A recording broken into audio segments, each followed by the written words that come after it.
Jenengan. Selamat siang Pak Saiful, Assalamualaikum. Apakah Bapak punya waktu luang hari ini? Waalaikumsalam Bu Rodia.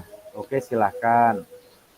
Ngobrolnya sebentar saja ya, karena ada mau acara ini. Ngomong-ngomong, Bu Rodia, ada rencana apa ini kok ngajak ngobrol saya siang ini? Mohon maaf Pak, saya malah jadinya mengganggu waktunya Bapak. Begini Bapak, saya itu mempunyai permasalahan yang belum bisa terpecahkan. Saya ingin curhat sama Bapak. Apakah Bapak bisa membantu saya?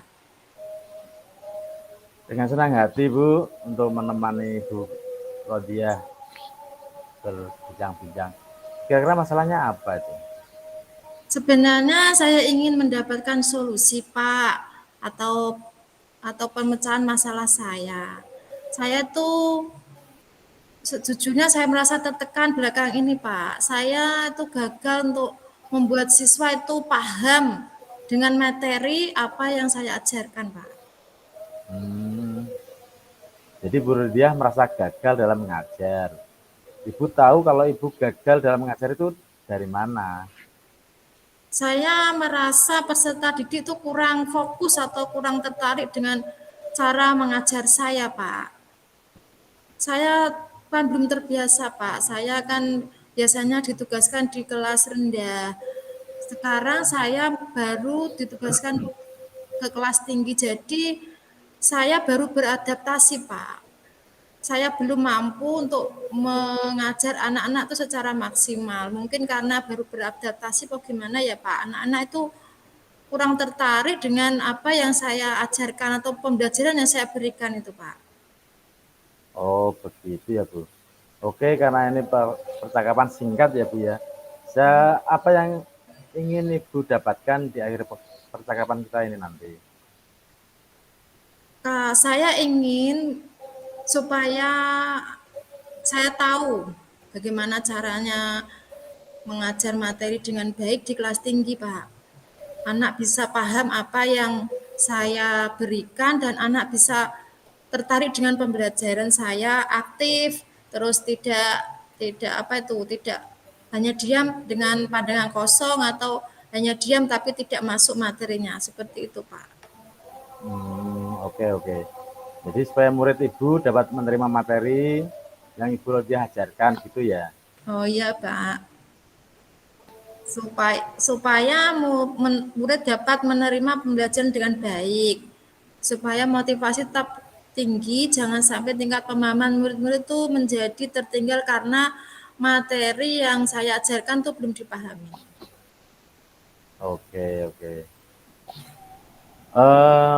Menurut Bu Rodia, kira-kira hal-hal apa saja yang sudah Ibu lakukan supaya materi dapat diterima murid dengan baik? Sudah beberapa hal yang saya upayakan, Pak. Misalnya saya sudah menciptakan suasana yang menyenangkan, memberikan materi pelajaran sesuai dengan perangkat pembelajaran kita sudah saya sesuaikan. Seperti pada modul, pada CP, pada ATP sudah saya sesuaikan. Dan menggunakan metode pembelajaran yang beragam, Pak. Saya sudah membuat metode pembelajaran yang bervariasi kayaknya. Dan sudah sesuai dengan perangkat pembelajaran. Oke, oke, oke. Jadi Bu Rodia sudah menciptakan suasana yang menyenangkan, memberikan materi pelajaran sesuai perangkat pembelajarannya, menggunakan metode yang beragam. Terus selain itu, apalagi Bu? Ada enggak yang Ibu lakukan untuk? Apalagi ya Pak, kadang saya juga melakukan diskusi dengan murid, ajak diskusi. Tapi ya anak tersebut masih saja saya belum menemukan yang sempurna gitu Pak. Oke, jadi dari cerita Bu Rodia tadi, bahwa Bu Rodia sudah melakukan banyak hal, menciptakan suasana yang menyenangkan, memberikan materi pelajaran sesuai perangkat pembelajarannya, menggunakan metode pembelajaran yang beragam, bahkan sudah melakukan diskusi. Itu merupakan idealnya ya Bu ya. Ideal bagi guru memberikan materi kepada muridnya yang seharusnya murid sudah bisa menerima gitu. Nah, kalau Bu Rodia sudah melakukan segala upaya, akan tetapi masih merasa gagal. Kira-kira apa nih yang menjadi kendala? Mungkin karena gimana ya Pak, saya juga tidak tahu apa cara pembelajaran saya yang salah atau gimana. Mungkin ada, mungkin kan harus saya mencoba pembelajaran berdiferensiasi atau gimana gitu. Idealnya sih 10 ya Pak untuk itu, tapi saya rasa yang saya lakukan ini masih berada di angka 5. Saya juga bingung juga sih Pak, gimana gitu supaya menjadi maksimal gitu Pak. Padahal Ibu sudah mengupayakan semuanya. Kok masih di level 5, Bu? Ya saya bingung sendiri Pak. Terkadang mungkin untuk mengatasi perbedaan karakteristik tuh mungkin belum, untuk memahami karakteristik anak, bagaimana cara belajar anak, mungkin cara yang kurang dari saya untuk mengajar itu kayak belum saya lakukan untuk itu. Atau kurangnya interaksi dalam pembelajaran anak itu sangat sangat menonjol sekali. Terus gimana caranya supaya nanti anak itu senang ya dengan pembelajaran saya. Apa mungkin saya lakukan tes diagnostis awal gitu Pak ya? Sebelumnya berarti pernah nggak melakukan tes diagnosis awal gitu? Kalau untuk yang ini belum Pak, belum saya coba. Yang Saya sebelumnya hanya, mungkin mungkin di tahun-tahun sebelumnya mungkin. Jadi ya oh ada cara yang sudah pernah berhasil begitu. kan gini Pak, ini kan saya baru beradaptasi dari kelas rendah ke kelas tinggi, jadi belum sampai ke situ.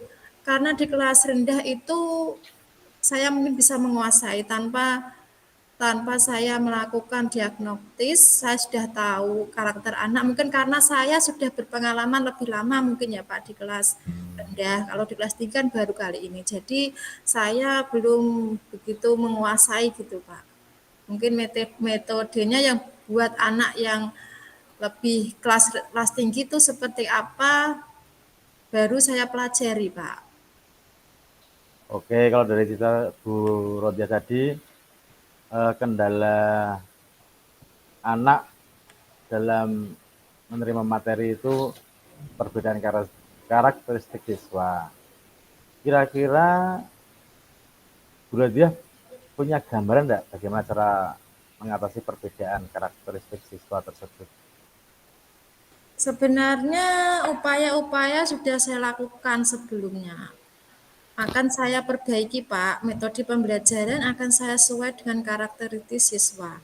Saya juga akan melakukan asesmen awal supaya pengetahuan bakat minat murid itu bisa bisa terlihat. Itu dulu itu belum saya lakukan. Yang saya lakukan ya seperti biasa Pak, metode ceramah, ya pemberian tugas gitu aja. Mungkin ada cara lain supaya bervariasi begitu. Ya, mungkin dengan gini Pak ya, dengan menggunakan metode pembelajaran yang interaktif mungkin Pak, dengan permainan edukasi atau penayangan video pembelajaran yang menarik atau mengaitkan pembelajaran dengan kehidupan sehari-hari, mungkin itu bisa dilakukan ya Pak, seperti itu. Jadi menurut Ibu perlu penyesuaian metode pembelajaran ya dengan penggunaan alat peraga yang konkret. Jadi terus tadi apa asesmen awal untuk mengetahui bakat dan minat atau karakter siswa gitu ya. Mungkin Iya itu ya Bu mungkin ya. ya Pak. Oh iya, Karakter peserta didik juga sangat penting untuk diketahui karena sebagai acuan dalam merumuskan strategi pembelajaran. Jadi nanti saya akan menyesuaikan metode dan model pembelajaran apa yang sesuai buat murid saya nanti, Pak. Hmm. Lah terus untuk mewujudkan itu tadi, kira-kira rencana Ibu apa ini? Yang pertama saya lakukan yaitu mengetahui karakteristik peserta didik dengan melakukan asesmen awal, Pak. Setelah itu supaya Setelah anak itu, bisa dapat mendapatkan materi dengan baik, dengan sepenuh, jadi sesuai yang dituangkan jenengan. mungkin juga merumuskan strategi pembelajaran yang sesuai, Pak, sesuai dengan karakteristik anak, dengan daya belajar mereka, mungkin seperti itu, mungkin Pak. Nah, oke, mungkin yang jenengan prioritaskan, yang mau jenengan utamakan itu yang mana dulu untuk langkah-langkah yang tadi jenengan sampaikan itu? Oh, yang pertama saya adalah melakukan diagnosis awal, Pak. Tes diagnosis awal untuk mengetahui gaya belajar anak tersebut atau karakteristik anak tersebut yang dimana nanti akan saya melakukan pembelajaran berdiferensiasi mungkin ya Pak. Karena pembelajaran yang seperti biasa itu membuat anak kok tidak bisa fokus ya. Saya beralih ke pembelajaran berdiferensiasi Pak. Oke, kira-kira kapan itu mau dilaksanakan? Ya secepatnya Pak, karena kelas 5 itu kan kelas yang sangat di apa itu Pak ya, kalau di SD itu sebagai anak yang nanti akan diajukan untuk lomba.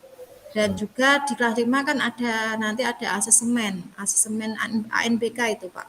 Kalau tidak saya persiapkan dari sekarang, saya takutnya nanti sewaktu itu asesmen ANBK sudah dimulai, anak belum bisa mampu menguasai materi atau pada waktu saat lomba anak belum bisa siap untuk lomba, kan saya takut Pak nanti akan berakibat pada mungkin prestasi anak yang menurun. Jadi saya akan melakukan secepatnya sebelum sebelum mid semester. Hmm, jadi dan Bu Rodiah ini akan melaksanakan asesmen diagnosis untuk mengatasi anak yang apa namanya tadi susah untuk menerima materi gitu ya Bu ya. Iya ya Pak. Kira-kira ada yang membantu atau jenengan sendiri nanti yang mau melaksanakan itu? Gini Pak, saya nanti akan koordinasi dulu dengan teman sejawat saya karena di kelas kami, di SD kami, kelas 5 itu ada 2 kelas Pak. Untuk kelas 5 itu kelas A dan kelas B. Saya mencoba dulu untuk kolaborasi dengan rekan sejawat saya untuk melakukan itu, melakukan peralihan pembelajaran itu. Dan mungkin juga saya butuh masukan dari teman-teman yang lain, Pak. Oh, kelasnya Bu Rodiah paralel ya? Iya, Pak, betul. Oh, jadi yang bisa membantu teman eh, satu itu ya satu kelas akan tetapi beda ruang gitu ya. Iya. Dan juga saya minta pendapat dari rekan-rekan guru lain dengan Eh, apa yang saya rencanakan tadi, Pak. Kira-kira masih butuh dukungan enggak dari pejabat dalam arti kepala sekolah mungkin atau dukungan dari Sarpras atau bagaimana untuk melaksanakan itu semua? Iya Pak, untuk dukungan Sarpras di tempat saya alhamdulillah sudah memenuhi Pak. Kalau untuk kepala sekolah saya ke rekan sejawat dulu. Kalau memang nanti untuk melibatkan ke kepala sekolah itu harus, saya akan melakukannya. Ini tahapan dari saya diri dulu. Kalau memang kok belum, ya saya minta teman sejawat, terus baru ke kepala sekolah. Gitu, Pak. Oke, baiklah Bu Rodia, saya kira waktunya hampir habis ini. Kira-kira dari obrolan kita ini, apa yang dapat Ibu rasakan atau dapat Ibu terima begitu? Ya, saya dapatkan dari obrolan kita hari ini yaitu pencerahan Bapak dari semua permasalahan saya, unek-unek saya, dan apa yang saya risaukan sudah sedikit terjawab Pak, sudah ada pencerahan dan nantinya ini saya akan segera menindaklanjuti agar nanti anak-anak itu bisa untuk menerima materi saya dengan baik, anak bisa berprestasi dan anak itu bisa belajar dengan menyenangkan. Oke, oke kalau begitu. Eh, Mohon maaf sebelumnya Bu Rodia karena ini waktunya mendesak, saya juga harus segera berpindah tempat. Mungkin kita bisa ketemu lagi di minggu depan, kita ngobrol-ngobrol santai, mungkin di kafe depan office saya itu ada, Oh nanti iya jadi Pak. ngobrol di situ. Saya ingin mendengarkan cerita dari Bu Rodia setelah apa yang sudah dilakukan untuk seminggu ke depan, hal apa yang sudah Ibu Rodia rencanakan dan bagaimana hasilnya. Iya Pak. Saya juga terima kasih sama Bapak telah meluangkan waktu buat saya. Maaf ya Pak mengganggu waktunya ya Pak. Sama-sama Bu, kita Ya, saling tolong menolong oke. karena memang eh, segala sesuatu itu bisa terpecahkan dan melalui kolaborasi, melalui komunikasi dengan sama Terima teman. kasih. Dan itu Bu yang bisa saya berikan, kurang lebihnya mohon maaf. Assalamualaikum warahmatullahi wabarakatuh. Ya, terima kasih Bapak. Wassalamualaikum warahmatullahi wabarakatuh.